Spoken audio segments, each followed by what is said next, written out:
Bonjour, je suis Alain Aspect, je suis physicien et je suis professeur à l'Institut d'optique à l'Université Paris-Saclay. J'ai eu le plaisir de faire une conférence à Amiens devant un public très varié qui comprenait en particulier des lycéens mais aussi des gens intéressés par la science en général. Ça m'a permis de leur communiquer ma passion pour la science. Alors au cours de ma carrière, mes recherches ont porté essentiellement sur la démonstration expérimentale, c'est-à-dire au laboratoire, de propriétés étonnantes du monde que l'on ne sait décrire qu'en utilisant ce qu'on appelle la mécanique quantique.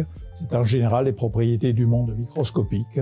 Et aujourd'hui, il y a des applications en émergence qu'on appelle les technologies quantiques. La physique quantique provoque un certain nombre de fantasmes parce qu'on a beaucoup de mal à faire des images qui cadrent avec notre monde habituel. Mais en revanche, la physique quantique est une théorie et une description du monde microscopique qui est parfaitement rationnelle. On a des équations claires, on sait faire correspondre les équations à ce qu'on observe au laboratoire. Ça marche remarquablement bien. Ça a permis d'inventer des technologies aussi importantes que les transistors, les circuits intégrés, le laser. Et aujourd'hui, c'est à la base des nouvelles technologies qu'on appelle ordinateurs quantiques, information quantique. Alors, le domaine de recherche dans lequel j'ai travaillé est un domaine de recherche qui fascine beaucoup de gens, dont les gens comme moi qui ont mis ce domaine en exergue, je pense, contribuent à entraîner un certain nombre de gens vers la science, à leur montrer les beautés de la science. J'en suis ravi parce que, encore une fois, on a besoin de gens compétents en science pour répondre aux problèmes de notre temps. Le message aux étudiantes et aux étudiants, c'est que la science, c'est passionnant